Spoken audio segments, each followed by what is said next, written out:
thanks very much, everybody, for coming along. As we were saying, look, a little bit of a switch in terms of the topic we're going to be looking at today. But what we're really trying to get to today is really understanding what kind of metrics can build credibility for marketers, how marketers can actually gain respect at the C-level in organizations through talking about the right metrics. So what I'm going to go through today are some examples from our old world at Marketo. And hopefully you'll get some great value out of it. I'm going to leave some time at the end for questions as well. If you've got any questions, I'll gladly take them at the end. But I'll run through the deck and, as I say, hopefully it'll bring some good value to you in terms of how you think about metrics and how you can actually, build your own career by talking with the right metrics as a marketer. Just before we actually just jump into it, just want to give you just a minute on Marketo, just so you have some context in terms of where I'm coming from with this talk. So Marketo is a software-based marketing automation platform which allows marketers to build engaging relationships with both prospects and customers over time. We have kind of customers from both B2B and B2C world, both from enterprise right down to SMB level.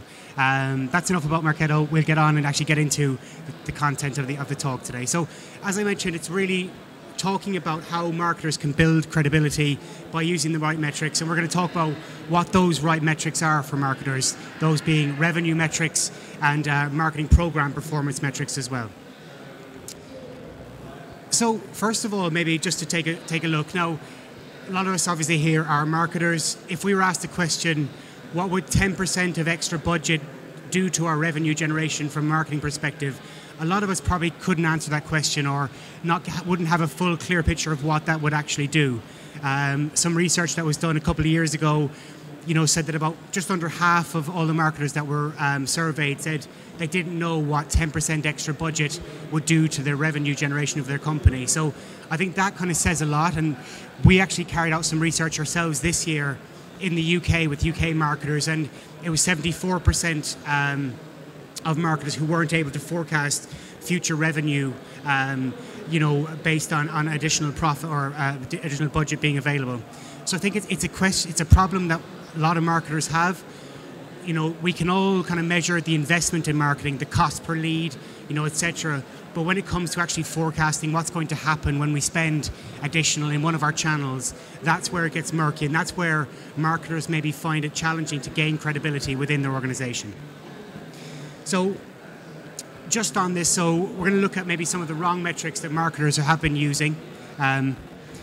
First of all, there's things called vanity metrics, which again, we're all, culpable of using, and in the right context, vanity metrics make a lot of sense. When I talk about vanity metrics, we're talking maybe about followers, likes, even number of leads is a vanity metrics to a certain extent, because ultimately a CFO or a CIO or a CEO doesn't know what 1,000 leads will do if the conversion rate from lead to opportunity is, say, for example, 0.5% of one. So vanity metrics sound great, they make marketers sound great, but ultimately they don't, build credibility. Just an example from, again, our own world of Marketo. We invested in Twitter promoted tweets and accounts to try and grow our followers on Twitter. We were getting a very good cost per new follower. It was like $15.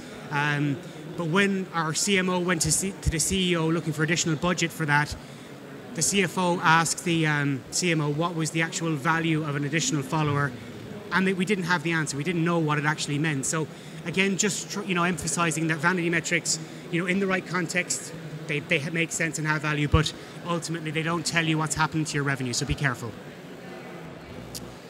Next up is activity metrics. So this is where marketers are talking about ultimately the volume of things they're doing. So, for example, they may have pushed out 60 programs in a month. It could have been 5 webinars. It could have been 6 live events like this one today. So activity is really about saying how much you're doing.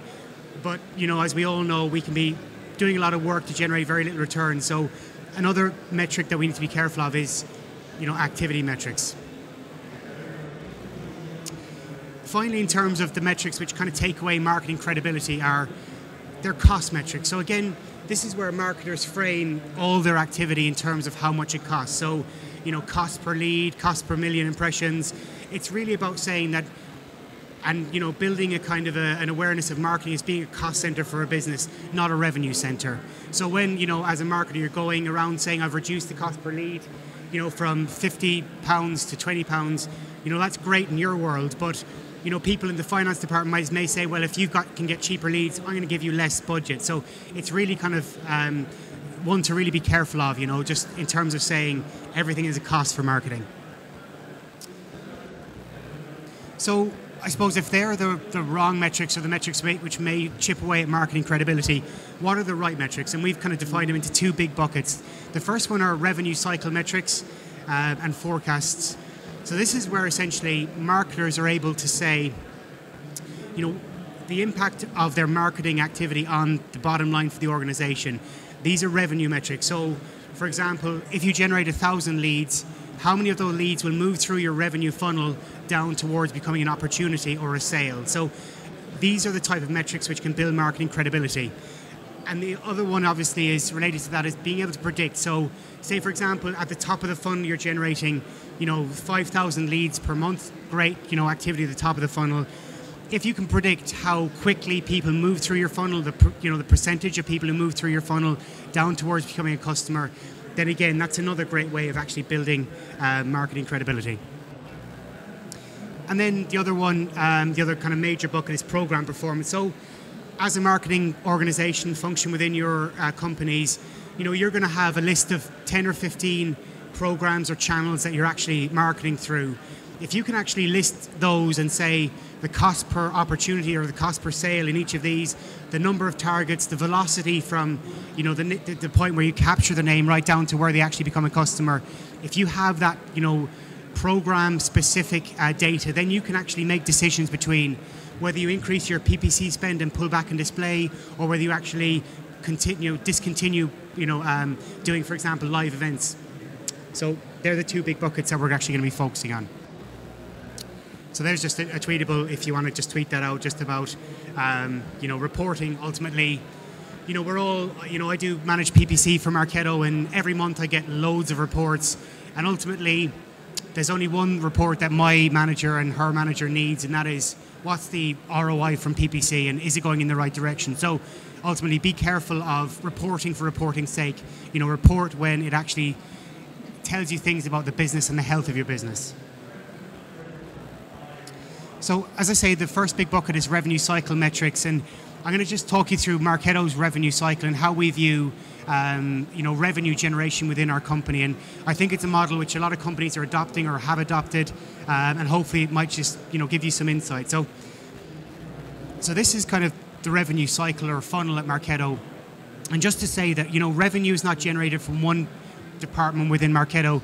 It's a really a partnership between sales and marketing. So nobody owns this funnel. It's not all marketing or all sales. It's actually a team effort to generate revenue for Marketo. There's a lot of data and research out there which says that 70% of the buying cycle is self-directed. So that means that before anyone engages with sales, they're actually doing their own research. They're out online, getting reviews, recommendations. They're reaching out to their own networks for people who've used products, etc. So the way we view the revenue cycle at Marketo is that as I say, it's a real combination of sales and marketing. So the stages within our revenue cycle move from awareness, so generating awareness. So today, for example, I may generate awareness among some people here about Marketo, what Marketo is, and then that moves all the way down towards becoming a customer. And as I say, at Marketo, what we can do within this funnel is report on every stage within the funnel. So the number of names that we generate in our database, to the number of leads that we have ready for sales to contact, to the number of opportunities that are created. So we have metrics along the revenue funnel or revenue cycle. So just to talk through those phases very quickly. So awareness, as I say, is they're exposed to our content, our brand. We do a lot of content marketing. We produce lots of ebooks, white papers, definitive guides. So that's where the exposure comes, and that may be a positive, interaction, in which case they become a friend of Marketo. So that means that, they're obviously aware of us and they've got a kind of a good feeling towards the content we create. At some point, People who are aware of Marketo may actually convert on our website via PPC campaign. They may get a scan at an event. They may attend a webinar. At that point, they are a name in our database. And I think it's really kind of important to distinguish between names and leads. A name is just a name. So if I get a card today from somebody in the audience, that doesn't mean anything. That doesn't mean that they're a lead that sales should call. Marketers really need to respect, where people are in their buying cycle. So, as I say, we very clearly say that a name is just a name. It doesn't mean anything, and we don't market to people who are just names. The next stage is where somebody becomes engaged, and that's where a meaningful interaction is taking place. So that could be a request for a free trial. It could be attendance at a webinar. It could be, a conversion on a PPC landing page for a demo of Marketo. So that's somebody who's engaged with us. So at that stage, we know that there is some interest in Marketo or within our company. Next up is where somebody's had a meaningful interaction, they are engaged with us, and they also fit a demographic profile for Marketo, which we're interested in as a company. So again, kind of probably applies to everybody here, that engagement and fitting a demographic profile. So that means they're in an industry, for example, they've got a job title, they're within a geography that we're interested in marketing to. And sorry, just to say as well that when somebody becomes a target within our world, that's where we start nurturing them. That's where we start saying, okay, Ray, we know you're a digital marketing manager. We know that you may be interested in this type of content, and we'll build your interest in Marketo by sharing lots of thought leadership best practices until we share enough information, at which point you may become interested in learning about how Marketo can help you do your job better. So that's where nurturing kicks in. After a certain amount of time with nurturing, we may realize that actually that nurturing is working and that you're actually willing to engage with a salesperson. So this is where I become, in Marketo's world, a marketing qualified lead, or MQL. This is where you've achieved a score within our database of above 100. And again, that's kind of inconsequential to a lot of people here, but it's just a threshold at which we say, Ray's done enough engagements with us, he's showed enough signs that he's interested in what we do, that we want to say, somebody from sales reach out and say, hey Ray, you've been to our pricing page, we know you're interested in marketing automation, can we help you with anything? Once the salesperson picks up the phone and qualifies it, they become a sales lead. And at that stage, there is some intent. We know that there's budget, authority, need, and it's within a timeline that's interesting to us. So they've been qualified further by a first touch sales rep. Again, just to explain, within the Marketo world, at that stage, that lead is passed over to a senior salesperson who will actually develop the opportunity and hopefully close that to a closed won opportunity within the database. And then ultimately they become customers and hopefully recurring happy customers. And then just to show you what this looks like within a tool, so this is our own revenue cycle model, and you see some of the same stages here. You see engage and target and opportunity and sales lead. And within the digital world we live in, people are going to bounce around between stages. So they're going to go from, they come to a point where they're a marketing qualified lead, they show all the signs, but then they lose their budget, or they lose, they just lose time to actually follow up on something, and they jump back to becoming a target within our database. So, marketers really need to respect that people are, in this age, can move between their buying stages. There's no one linear funnel that suits everybody anymore. There's a funnel which suits your individual need, and that's what marketers need to be able to respect.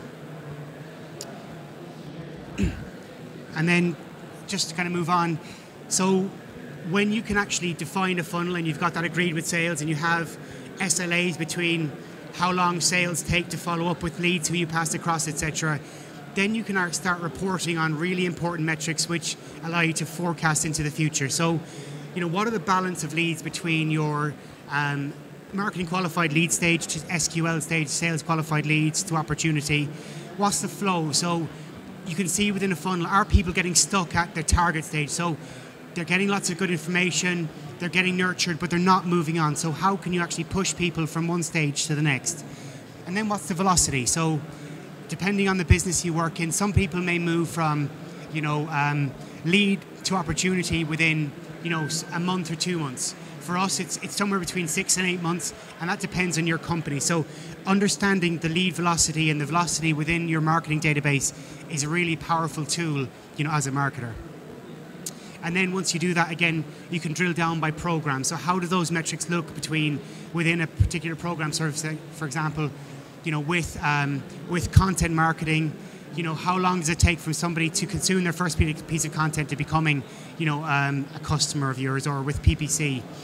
And the great thing with that is, if you're a marketer and you're coming towards the end of a quarter or a year, and you need to generate some more opportunities, you can actually push budget towards programs and channels that have the quickest velocity so that you can meet your numbers. So again, it's just thinking in terms of what are the metrics which allow you to forecast, revenue, and actually, be able to tell your managers and other departments what revenue you're going to generate from marketing. And then just to kind of go through that again, just show some of a flow from our own, again, data at Marketo. So, we have at the top of the funnel all our inbound programs. We can see the new names generated and the existing names within our database. And you can see the percentage of, passage from one phase to the next. So what you'll notice here is that only 2.4% of marketing qualified leads become sales qualified leads, whereas 75% of leads which sales qualify become opportunities. And the reason for that is, so with marketing saying that somebody has reached a threshold, it doesn't cost very much for a salesperson to pick up the phone to say, "Hey Ray, just checking in, is there anything we can help you with?" So there's a very kind of, there's a lot of thrown away, I suppose, at that point. But when a sales rep has actually said that there is some qualification there is a very, higher percentage of people who will actually, get qualified onto an opportunity, because the cost of not following up and not doing a good job there, obviously means lost revenue. So, just those kind of important percentages there. And again, when you see these, you can see trends over time. So, again, are your targets moving to your MQLs at a percentage which is even? Is it, up and down? And again, if it is, you can diagnose and check out what the symptoms are and actually fix things. And this is, again, a forecast that we use ourselves at Marketo.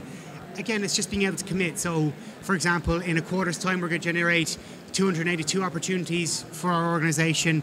2 quarters' time is going to be 295. And again, just going back to the same thing I've been saying, it's all about being able to forecast into the future and actually predict what revenue you're going to generate, as a marketing function.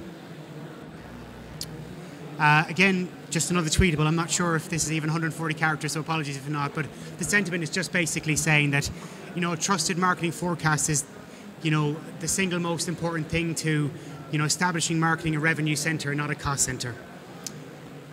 So we've looked at, the revenue cycle and being able to predict your revenue cycle and being able to predict your revenue. Now we're going to drill into program performance. So again, as I say, we all have lots of different programs running, and being able to identify which are the strongest programs and what are the attributes of the programs you have, it's a really important aspect as well. So return on investment is what it's all about, and I think historically it's always been very easy to identify how much marketing are spending. So, your CFO or your managing director is going to get a bill that he's going to have to sign off from Google, or your display partners, or maybe it's an event like this, which is going to cost a lot of dollars to do or a lot of pounds to do. So managing your cost in marketing has always been fairly easy to do, but managing the return from your investment is actually a bit harder. So, within Marketo, we actually track all the investment within our marketing tool itself. So what we can clearly see is what the investment is and what the actual return is. So being able to track your investment and return within a singular tool is a really powerful thing for marketers to do. But let's look at why it's actually hard to measure return from marketing. First of all, as I mentioned, we've got this funnel and we've got multiple marketing programs which influence the sales. So we've got multiple touches. So no one email, no matter how much we think we're good at copywriting or design, is actually going to push someone to buy something. It's going to be a combination of multiple marketing touches which actually push people to say, I'm willing to spend my company's pounds on your product or service. So there's multiple touches which are hard to track. The other thing is that there's multiple influencers as well, influencing, a decision to spend, a company's budget on a product or service. The average is between 5 and 21 within a Marketo instance or within a Marketo situation. So there's a lot of people and touches to track along the way. Now this is kind of hard to read, but basically all we're saying here is that, the majority of people are still actually doing very basic campaign tracking of their marketing spend or marketing investment. We can see that like 83% are, still doing that basic tracking, which is number of leads generated. They're not actually, looking at the program performance or the revenue performance of marketing. As you go down the more complex types of marketing tracking, such as, multi-touch attribution, which I'll talk about a little bit further on, there's less and less people doing the more complex tracking of marketing budget and spend. So just as into the last section of the presentation, so really talking about the two different types of attribution that we track at Marketo. First of all, is first touch, which is where we give the credit for the revenue to the first marketing program which generated the name. So for example, if I come to one of the booths today and the first touch I have with that company is the event here, the digital marketing show, then within the solution, we would say that the digital marketing show was the point at which the revenue is generated. That's their first touch. And again, there's pros and cons for that approach. And we'll go through those in a minute, but first touch attribution is some type of attribution, and some will argue that multi-touch is actually more accurate, but we still use first touch attribution as a way of measuring our marketing spend. So this is the list of programs we run at Marketo, and this is real data from our own marketing performance. So you'll see some channels and programs which I guess are familiar to you all. So moving from things like sponsored email, which is where we work with partners to send email with Marketo content, right down to advertising on social networks or doing PPC or coming to trade shows like today. What we'll see is the number of targets generated, the number of targets which become opportunity, the percentage of opportunity, the cost per target, the days to opportunity then as well, which is the velocity at which targets become opportunity. So, again, with this type of analysis, we can really do some good decision making around our marketing spend. So again, just to kind of clarify as well, so a target is a stage within our database where they're within a demographic that we're interested in and they've had a meaningful interaction with us. So a target is actually a good metric for us. If we get a good cost per target, then that's a good indicator of somebody going on to become a marketing qualified lead, etc. So just to kind of talk through again from our own perspective, inbound marketing at Marketo, which takes in things like our investment in our website, content marketing, etc., has the best kind of quality lead by far. So somebody who's come in and consumed something, a piece of content, a video, something on our website, they have best conversion rates and the best velocity. So they move quickly through our funnel to becoming an opportunity. So 8.4% of all leads which come in through inbound actually turn into an opportunity. But we like to use a portfolio of programs to actually generate. So as I say, some programs are good at doing one thing, other programs are good at doing another thing. So for example, sponsored email has a lower conversion rate to opportunity, but it builds our database, it builds awareness, it builds familiarity with our content, which again over time will actually generate more opportunities for us. Webinars, events like today, PPC, virtual trade shows online, they're great ways of actually, again, building a database, getting names in at the top of the funnel, which we can then use our funnel to nurture right through to opportunity. Things like paid social and display advertising, they are useful for, again, brand amplification, getting our name out there, getting our content out there. We see a very, much lower conversion to opportunity, but again, it's a good way of building brand. The average, days to opportunity for us is 327 days at Marketo. So, across all our programs, it takes, the bones of a year for somebody to become an opportunity. So that's kind of first touch. Next up is where we're looking at multi-touches. So what are all the marketing programs that actually influence somebody becoming an opportunity at some point in time? And as I said, multi-touch attribution gives you, I suppose, much more insight into the full funnel. So you actually get to see, what are the programs which are actually impacting, the life cycle of an opportunity.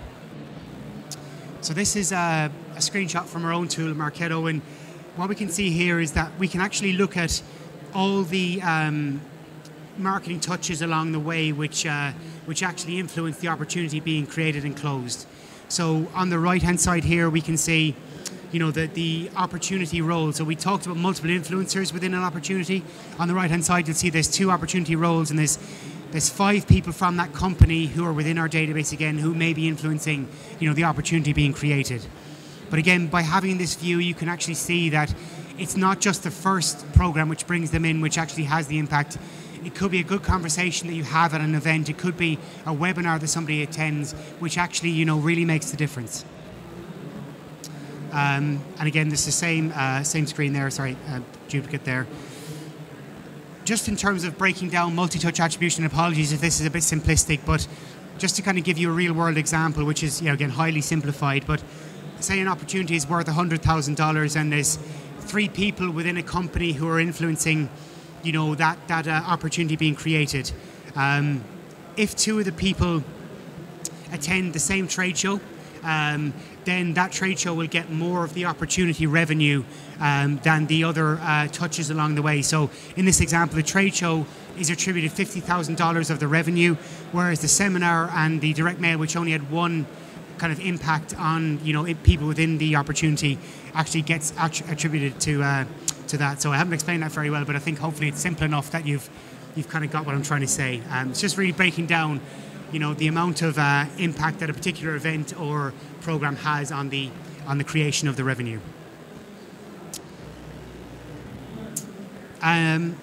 Just to kind of again demonstrate, when you have multi-touch, what you'll actually find is that some programs and channels are good at first touch, and then others maybe are better at multi-touch. So in this screenshot here, you can see that from a multi-touch perspective, email and direct mail, surveys, blogs, they're good for multi-touch. So a lot of people along the way becoming customers of ours will read a blog at some stage. So we can see that happens, that somebody's engaged with our blog.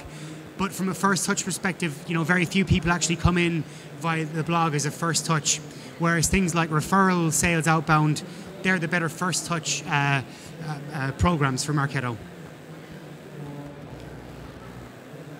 And then just to go on and just to talk a little bit about our multi-touch. So again, these are the same types of programs, and how does the multi-touch revenue look for those programs? So this will look slightly differently, but ultimately what we're saying here is that for example, inbound is, again, which is where the content on our website, is the best multi-touch revenue generator for us. We can see that it's generated $85 million of revenue for Marketo, and that kind of trickles down to things like display and social, where the multi-touch impact is much less.